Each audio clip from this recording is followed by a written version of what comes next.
Students, हम क्या कर रहे हैं, मटेरियल कॉस्ट वेरिएंस किसे कहते हैं। तो मटेरियल कॉस्ट वेरिएंस का पहला पार्ट क्या है, किसके कारण मटेरियल कॉस्ट में वेरिएंस आती है। दो रीजन के कारण आती है, या तो प्राइस के कारण आएगी या क्वांटिटी के कारण आएगी। तो आज हम डिस्कस करेंगे प्राइस के कारण जो वेरिएशन आती है उसको हम कैसे कैलकुलेट करेंगे। Material price variance, material price variance मतलब कि यदि हमने एक यूनिट का प्राइस रखा था 5 रुपये और फ्यूचर में कितने का आ गया, 4 रुपये का, हो सकता है फ्यूचर में आ गया 6 रुपये का, तो पर यूनिट प्राइस जो हमने रॉ मटेरियल खरीद रहे हैं वो क्या हो गया, चेंज हो गया। जो हमने स्टैंडर्ड निर्धारित किया था एक्चुअल में हमें वो चीज़ पड़ी अलग रेट पर, तो उसके कारण डिफरेंस आ गया। तो उस डिफरेंस को हम क्या कहेंगे, मटेरियल प्राइस वेरिएंसेस कहेंगे। ठीक है, तो इसको हम डिस्कस कर लेते हैं। मटेरियल प्राइस वेरिएंसेस क्या हुआ, it is the portion of the material cost variance. किसका पार्ट है, दो ही पार्ट है। मटेरियल कॉस्ट वेरिएंस के दो पार्ट है, एक तो प्राइस है, एक है क्वांटिटी। तो material cost variance which is due to the difference between standard price specified and actual price paid. हमने जो स्टैंडर्ड प्राइस डिसाइड किया था और एक्चुअल में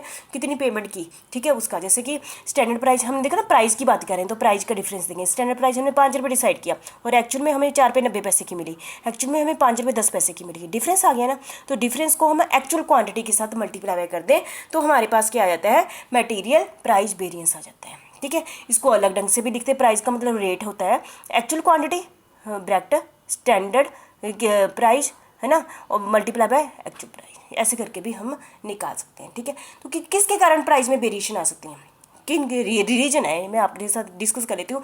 ऐसे तो बहुत सारे रीजन होते हैं ना, ऐसा नहीं, क्योंकि स्टैंडर्ड कमेटी जो है जो प्राइस डिसाइड करती है वो फ्यूचर के लिए डिसाइड करती है। फ्यूचर क्या है, अनसर्टेन है, तो उसमें वेरिएशन आ सकती है। तो वेरिएशन किन रीजन्स के कारण आती है वो हम डिस्कस कर लेते हैं। Change in the basic price of the material, है ना। जैसे सप्लायर ने तो कहा था कि वो मुझे 5 रुपये का देगा, लेकिन जब एक्चुअल में सिचुएशन आई, है ना, उसने मुझे 4 रुपये 90 पैसे का दे दिया, कम रेट पर दे दिया। उसने मुझे 5 रुपये 10 पैसे का दे दिया, है ना। वो कहता है नहीं जी, मैंने तो 5 रुपये 10 का देना, अब मुझे नहीं भुगता। ठीक है, तो basic price of the material के चेंज होने से ये वेरिएशन आई है। ठीक है, और failure to purchase the quantity anticipated at the time when the standard were set.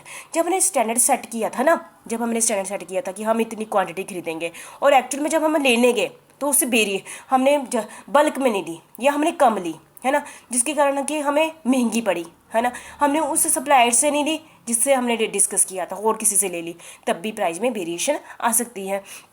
और failure to secure discount on purchase, हो सकता है कि जब हमने स्टैंडर्ड निर्धारित किया था, स्टैंडर्ड प्राइस डिसाइड किया था, उस समय क्या था, डिस्काउंट हमें वो दे रहे थे, अब हम नहीं दे रहे हैं। हो सकता है कि उस समय नहीं दे रहे थे, अब दे रहे हैं, तो इसके कारण भी वेरिएशन आ जाती है। Failure to make bulk purchase and incur more on freight, हो सकता है कि हमने ये भी डिस्कस किया था उस समय जब स्टैंडर्ड प्राइस निर्धारित किया था कि हम पूरा ट्रक खरीदेंगे। जब पूरा ट्रक खरीदेंगे तो हमें जो खर्चा है कम पड़ेगा। हो सकता है कि हमने आधा ट्रक खरीद लिया, तो उसके कारण क्या है, ट्रांसपोर्ट का खर्चा बढ़ गया, तो इसके कारण की प्राइस में वेरिएशन आ गई है। ठीक है, failure to purchase material at proper time में नहीं खरीदा कि उस समय सस्ता मिलता है, हमने, है ना, ये भी था। Note talking cash discount when setting standard, जब हमने स्टैंडर्ड सेटिंग की थी उस समय कैश डिस्काउंट के बारे में बात ही नहीं की थी। ठीक है, तो उसके कारण भी वेरिएशन आ सकती है। ठीक है, तो ये थे रीजन जिसके कारण की प्राइस की में क्या आ सकती है, वेरिएशन आ सकती है।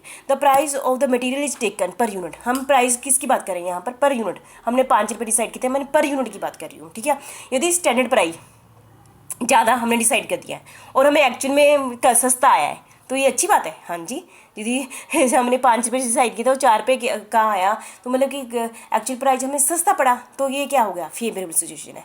जब हमें एक्चुअल प्राइस क्या आ गया, महंगा पड़ा, हमने 4 रुपये डिसाइड किया था, 5 रुपये की चीज़ आई तो महंगा आया, तो ये कौन सी सिचुएशन होगी, अनफेवरेबल सिचुएशन होगी। तो इसको कहेंगे हम मटीरियल प्राइस वेरिएंसेस कहेंगे। ठीक है, तो हमने मटीरियल वेरिएंस का एक पोर्शन पूरा कर लिया, एक पोर्शन कर लिया जो प्राइस से रिलेटेड था, और क्वांटिटी वाला हम नेक्स्ट वीडियो में करते हैं। तो ये था material price variances. Thank you.